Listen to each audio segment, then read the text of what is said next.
নমস্কার দর্শক, পেয়ারা গাছে বেশি পরিমাণে ফুল এবং ফলন বাড়ানোর ফর্মুলা কি? ফর্মুলাটি কখন থেকে অ্যাপ্লাই করতে হবে? কি পদ্ধতিতে গাছ ভর্তি পেয়ারা পেতে পারি? পেয়ারার ফুল শুকিয়ে যাওয়া, ফল ধরা এবং পাতা পুড়ে যাওয়ার সমস্যাগুলো সারাবো কিভাবে? মোট কথা, পেয়ারার গাছ ভরে ফলন পাবো কোন পদ্ধতিতে? আজকের ভিডিওতে থাকবে এই সমস্ত নিয়ে বিস্তারিত আলোচনা, তাই ভিডিওটি কন্টিনিউ করুন।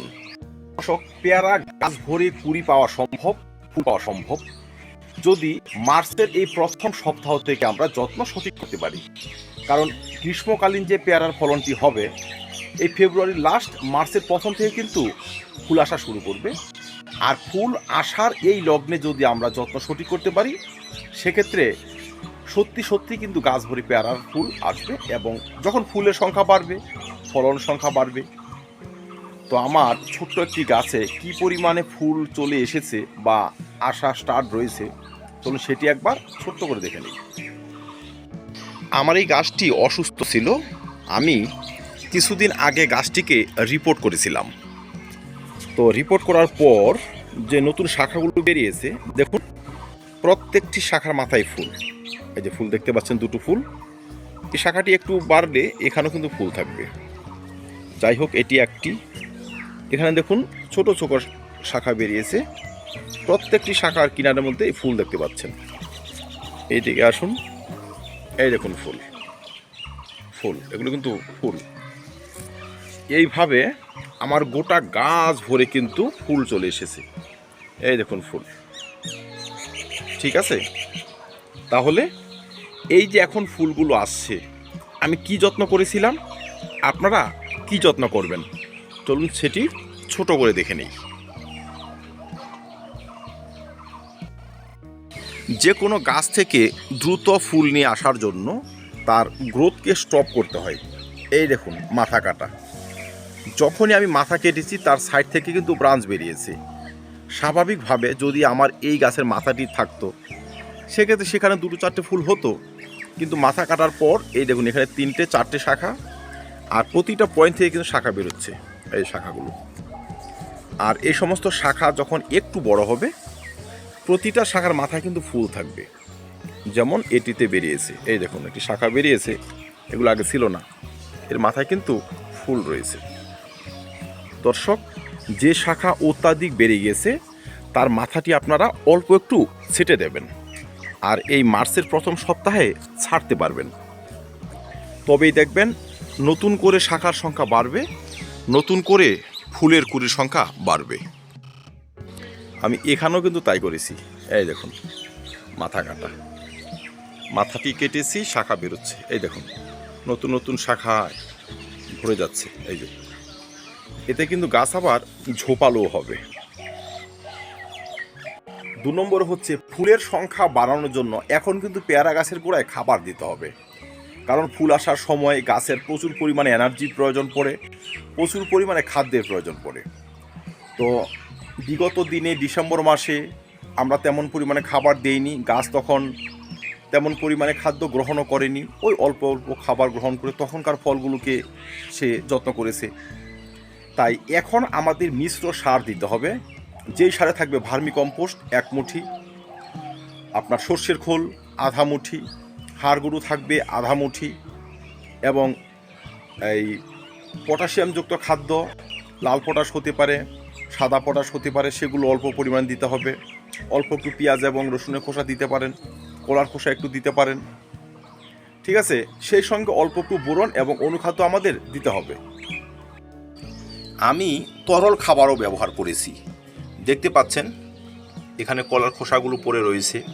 কলার খোসা, পেঁয়াজের খোসা, সর্ষের খোল এবং জৈব দানা অনুখাদ্য ভিজানো যে জলটি, সেটি আমি প্রতি 15 দিনে দিয়ে চলেছি।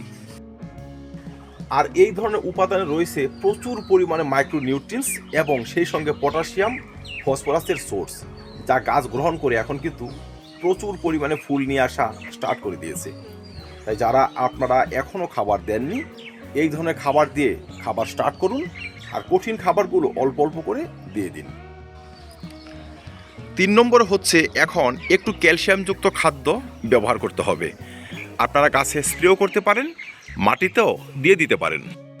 ক্যালসিয়াম এখন এই জন্য ব্যবহার করতে হবে, কারণ ক্যালসিয়াম সঠিকভাবে ফুল নিয়ে আসবে, ফুলকে ধরে রাখবে, গাছের কাষ্ঠল অংশ গঠন করবে, অধিক পরিমাণে শাখা প্রশাখা গঠন করবে, পাতার সুস্থতা নিয়ে আসবে, ফুলকে ফলে পরিণত করবে। তাই ক্যালসিয়ামের বিকল্প নেই। যাদের হাতে ক্যালসিয়াম সার রয়েছে বা ক্যালসিয়াম নাইট্রেট রয়েছে, তারা 2 থেকে 3 গ্রাম গুলে টব মাটিতে দিতে পারবেন। বড় টব হলে 5 গ্রাম দিয়ে দেবেন। আর সেই সব যদি না থাকে, কোনো চিন্তা নেই, আপনারা 1 থেকে 150 গ্রাম ডিমের খোসা বয়েল করে সেই জলটি দিতে পারেন, বা 2 থেকে 2.5 গ্রাম চুন 1-1.5 লিটার জলে গুলে মাটিতে দিয়ে দিতে পারেন। চুন হিসাবে আপনারা খাবার চুন ব্যবহার করতে পারবেন। যেখানে রয়েছে ভরপুর ক্যালসিয়াম, সেই সঙ্গে মাটির পিএইচ লেভেলকে সঠিক করা, মাটি থাকা ক্ষতিকারক ব্যাকটেরিয়া এবং পরজীবীকে ধ্বংস করা, মাটিকে কম্প্যাক্ট হওয়ার হাত থেকে রক্ষা করার মতো ক্ষমতা। তাই পেয়ারা গাছের মাটি এবং পেয়ারা গাছকে সুস্থ করার জন্য ক্যালসিয়ামের বিকল্প নেই। 4 নম্বর হচ্ছে পেয়ারা গাছের টবে এখন ব্যবহার করতে হবে পটাশিয়াম হিউমেট বা হিউমিক অ্যাসিড। দর্শক, এই উপাদানটি এই জন্য ব্যবহার করতে হবে যে আমাদের যে পেয়ারা গাছের শিকড়গুলো বহু ক্ষেত্রে কিন্তু সমস্যায় ভোগে। বিশেষ করে পচনজনিত সমস্যা, নতুন শিকড় না গজার সমস্যা, একটি টবে আবদ্ধ থেকে সেখানে বিভিন্ন ছত্রাক এবং নানাবিধ পরজীবীর বাসা তৈরি হয়। শিকড়ে কিন্তু সমস্যা ধীরে ধীরে বাড়তে থাকে। আর তখনই দেখবেন ফুল না আসা, পাতা ঝরে যাওয়া, ফুল না ফুটে ঝরে যাওয়া, শুকিয়ে যাওয়া, ফল ঝরে যাওয়ার মতো সমস্যাগুলো চলে আসে। কিন্তু আমরা যদি অল্প একটু হিউমিক অ্যাসিড ব্যবহার করতে পারি, তবে নতুন করে শিকড় কিন্তু ছাড়তে শুরু করে। শিকড় সুস্থ থাকে, মাটি সুস্থ থাকে, মাটিতে ব্যবহৃত খাদ্য গাছের উপযোগী হয়। আর এখন যেহেতু প্রচুর পরিমাণে খাদ্য প্রয়োজন, তাই আমরা কিন্তু অল্প একটু হিউমিক অ্যাসিড ব্যবহার করব। 2 থেকে 3 গ্রাম হিউমিক অ্যাসিড 1 থেকে 1.5 লিটার জলে গুলে এখন টব মাটিতে দিব। আবার ঠিক 20 থেকে 25 দিনের মধ্যে আরেকবার দিয়ে দেব। মনে রাখবেন, ক্যালসিয়াম যেমন 20-25 দিনের ব্যবধানে মাত্র 2 বার ব্যবহার করতে হবে, ঠিক তেমনই পটাশিয়াম হিউমেটও 20 থেকে 25 দিনের ব্যবধানে 2 বার ব্যবহার করলেই যথেষ্ট। দেখবেন এবার আপনার কাছে বেশি পরিমাণে ফুলের কুড়ি হবে, বেশি পরিমাণে গুটি সেট হবে। আমার এই গাছেরও শিকড়গুলো নষ্ট হয়ে যাচ্ছিল, তো দেখতেই পাচ্ছেন উপরে কিছুটা শুকিয়ে এসেছে। আমি গাছটি রিপোর্ট করেছি, সেই সঙ্গে পটাশিয়াম হিউমেট এবং চুন জল ব্যবহার করেছি। তারপরেই কিন্তু আমার গাছে নতুন করে শাখা প্রশাখা মেলতে শুরু করেছে। আর আজকে প্রতিটি শাখার মাথায় কিন্তু ফুল নিয়ে এসেছে। তাই আপনারা চুন জল এবং পটাশিয়াম হিউমেট এই সময় অবশ্যই ব্যবহার করবেন। যাদের গাছে সামান্যতম সমস্যাও রয়েছে, পাতা পোড়ার সমস্যা, পাতা হলুদ হয়ে যাওয়ার সমস্যা, কিছুদিন আগে হয়তো ফুল এসেছিল সেপ্টেম্বরে অক্টোবরে, সে সমস্ত ফুল পুড়ে গিয়েছে, ঝরে গিয়েছে, তারা আগে চুন জল পরে পটাশিয়াম হিউমেট ব্যবহার করে তারপর আপনারা খাবার ব্যবহার করবেন। এতে গাছ বেশি সুস্থ এবং সতেজ থাকবে।